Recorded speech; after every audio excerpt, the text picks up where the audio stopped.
Hi everyone, Scott Jansen here. In this video, I want to talk about how to prepare for your ACH sessions or your ACH clients. Now, being that ACH is so vastly different than pretty much all other therapies and hypnosis structured therapies out there, I think it's important to not only define what to do with your ACH clients, but also create a bit of a demarcation to show how you can go from doing very little, which is very ACH style and has the most impact, to trying to do too much and ruining what ACH can do so quickly.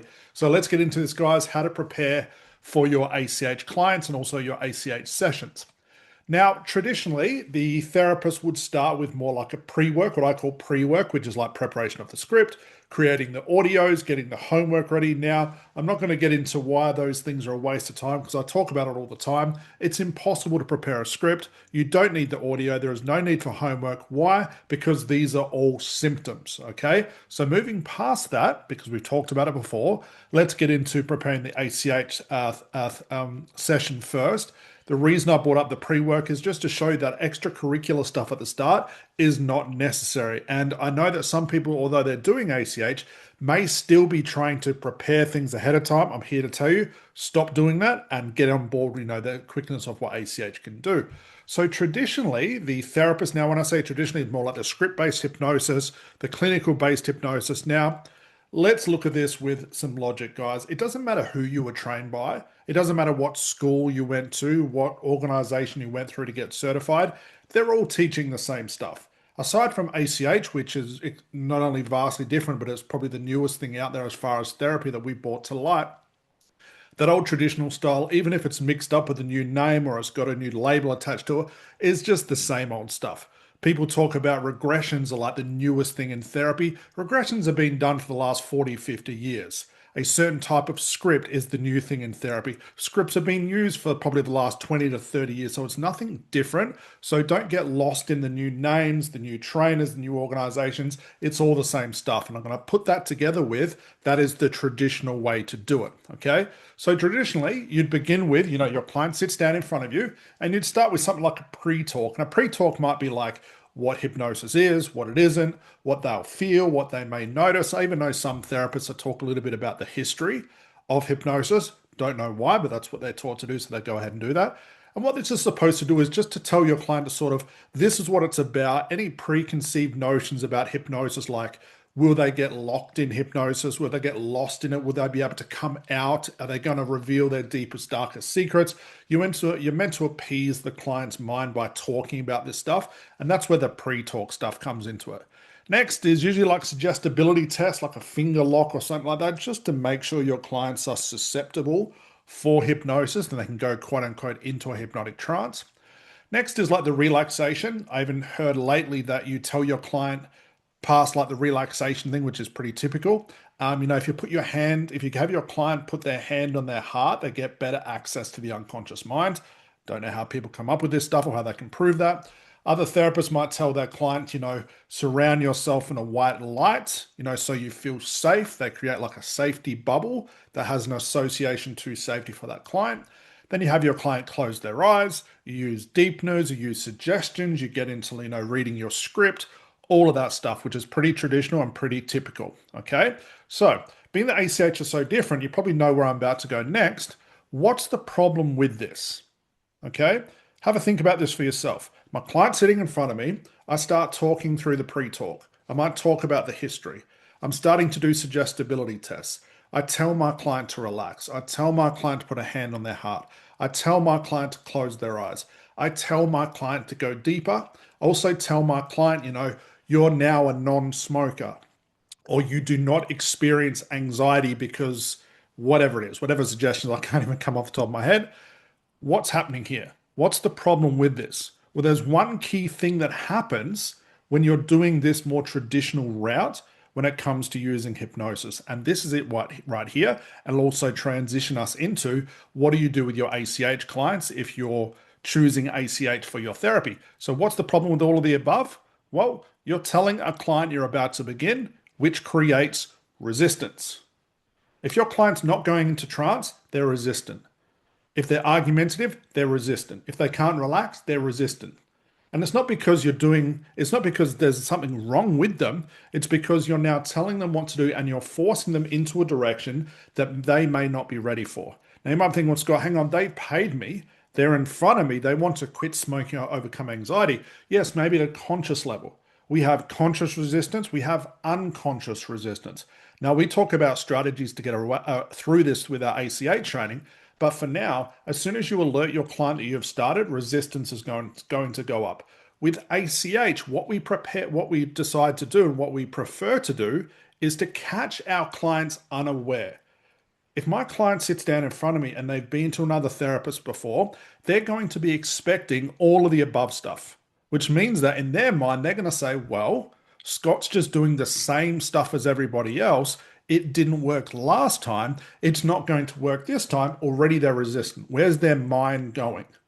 So instead, what we do is, aside from telling the client what we're about to begin or what we're about to do, we catch them unaware. And the way we do this is like this. So ACH, as you know, begins with no prep, no audio, no homework. What we do with this, it doesn't matter what the problem is because it's all symptoms. We start with what's the problem. Now that alone should catch my client unaware because they're expecting all of the above stuff. And notice I haven't even told them about what ACH is, what it is, what it isn't, the history, anything like that. My client sat there in front of me. I've done the strategy call. I've got paid. That's the normal ACH system we use. They sit down in front of me and I say to my client, what's the problem? What are we working on?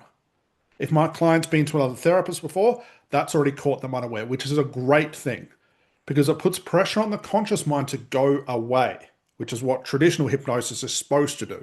Okay, so it doesn't matter what the problem. You might think, well, Scott, you just work with smokers. This must just work with smokers. No, it's a symptom. Anxiety is a symptom. Weight loss is a symptom. We have students using ACH in hundreds of different niches because it doesn't matter. The problem doesn't matter. Even things like trauma, it doesn't matter. It's all a symptom. So we start with what's the problem. You look at your client, put a smile on your face. You care about what they're saying. You're paying attention to them and you ask them, what's the problem? This catches your clients unaware. This is so important. Now, the reason I've got in brackets, do not tell your clients anything, is because I do have ACH students that say, well, Scott, I know ACH being so different, some of the questions I'm going to ask my client may come across a bit confusing. Should I tell them I'm going to ask them confusing questions during the session? And my answer is no. Let them catch them unaware. Do not tell them anything. Do not tell them about the type of questions, what will happen when you ask the question, how they'll respond to the question, what they'll feel, what they notice. Nothing.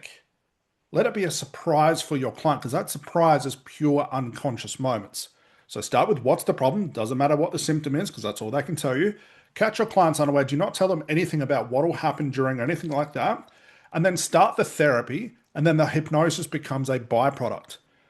Usually the resistance comes because a client doesn't want to go quote unquote into hypnosis, even though you've told them hypnosis is completely safe. And every time they drive their car, they go into hypnosis, blah, blah, blah. The normal generic stuff that therapists tell clients, which they've heard a million times before, doesn't mean they believe it, doesn't mean they accept it. So by doing the therapy first, which is investigating the problem, we call this the hypnotic interview, which all ACH sessions start there, the hypnosis becomes a byproduct. And because it's a byproduct from the search your client goes on by you asking those questions, the hypnosis the client creates themselves is their trance, and they can't resist their trance. So let's say through 5 minutes of investigating the problem, I notice my client or even my client tells me, hey, I'm starting to feel a bit weird. My body's feeling really heavy. I can see their eyes blinking a lot. They can't resist that. And I mean resist it as they'll go into that whether they want to or not because it's their trance and it's happening organically. Whereas I look at the traditional stuff, that's me forcing it. But if it happens naturally and organically based on the questions I ask my client, the unconscious moments I collect, my client goes into that trance and it feels good to them. There's no resistance because it's them doing it to themselves. It's like when you start to fall asleep into a deep sleep, it's hard to pull yourself out of it. Once you're in, you're in. It's the same thing here. Okay, and we're not letting our client know about any of this stuff beforehand because I need it to catch them unaware. This lowers resistance, conscious and definitely unconscious, and it allows the unconscious mind to express itself naturally. So another point I want to make is think about how much time this takes. Like, let's look at the pre-talk and history. This is not even talking about, creating the pre-talk and the scripts. I know therapists that sit there for hours doing this stuff. preparing the scripts, getting everything ready. Why? You don't know what you're going to say. Your client doesn't know what they're going to say. You don't even know what the problem is. So why the hell or how the hell could you prepare for this stuff? You do the pre-talk, the history, what it is, what they'll feel, suggestibility test, the relaxation, closing the eyes, the deepeners, the suggestions. It might take you half an hour before you get to the thing that matters, which is the therapy. But notice we start with the therapy first. It is flipped backwards. We start with the therapy first, and the hypnosis becomes a byproduct. A client does not have to go into hypnosis. It is not a prerequisite, it's a byproduct. Your therapy can happen purely through conversation. Because if you ask your client the right questions, they have to go into trance to find the answers they're looking for. And by doing that, they're going what are called deep trance searches. They will naturally and organically fall into trance. And you go from having a conversation with a client to automatically their eyes closed and they're sitting in their own little world for half an hour with their eyes closed, going through stuff, fixing things, collapsing realities, doing the therapy they need to do. And you, as the ACH therapist, get to sit back and just wait for it to finish, make sure they're safe, wait for them to come out.